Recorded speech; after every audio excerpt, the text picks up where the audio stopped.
Whoop.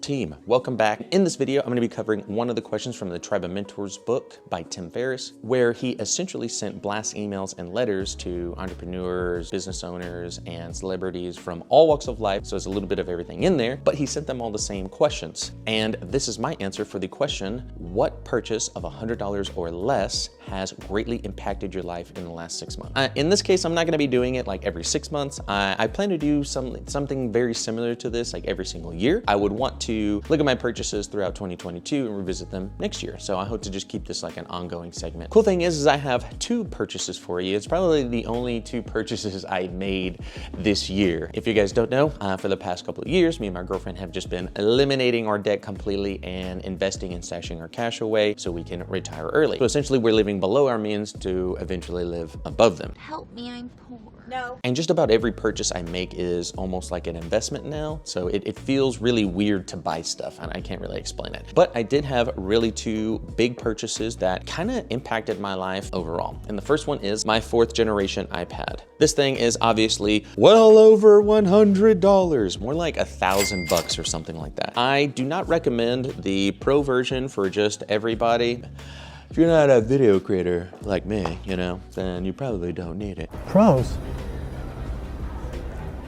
Nobody told me about the pros. It's a ton of money for something if you're just gonna be using for media consumption. It's absolutely pointless. And in my case, I started using it more for work and I'm completely blown away at how much I actually use this thing. I use this thing to track all my finances, take notes, anything and everything you could possibly think of, I do on this iPad. What really kind of changed my mind about using it more and more for note-taking was I have one of my friends, Randy. He was actually taking some notes on our last trip to Japan. He was able to just pull them up. I just using keywords or names or something like that, and I was completely blown away. I didn't have to like flip through a notebook and look at my notes or anything. It was just all right there, right with the click of a button. Absolutely love it. 10 out of 10, could not recommend enough.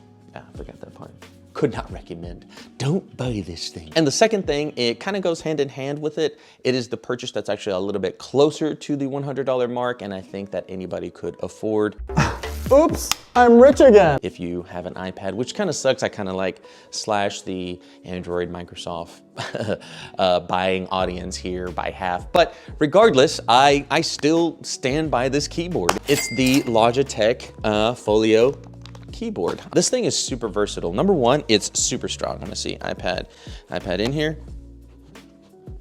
Yeah, doesn't come out. Ooh, a little bit. This thing is super sturdy as far as the magnets go. Another big perk about it is the fact that it doesn't require any batteries or any charge. It runs off the iPad batteries. I think right when it connects magnetically, it starts pulling power from it, but it must be like very, very, very little power because my iPad still lasts like somewhere in the 1 to 2 day range. And I kind of use this thing pretty religiously. I carry it with me every single place I go. Apple is kind of going crazy and the computing power of an iPad is insane.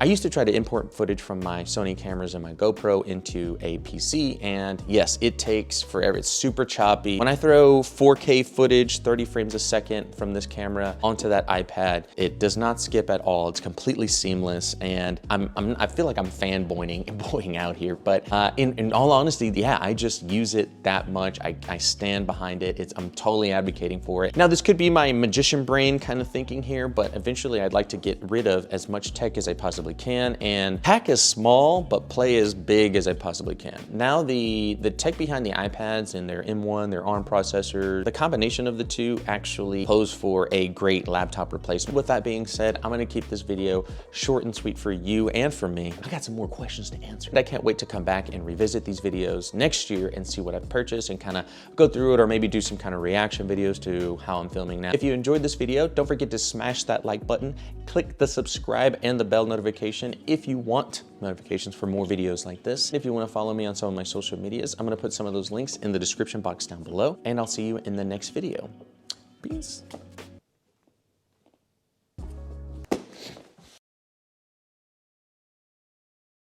I should probably cut that out, but leave it at the end, maybe? I don't know. Pack small, play big. I'm pretty sure there's a ton of magicians out there who may be watching this video saying, yeah, I remember that, yeah. Pack small, play big. Don't forget to smash that like button, click subscribe and the bell for if you want notifications.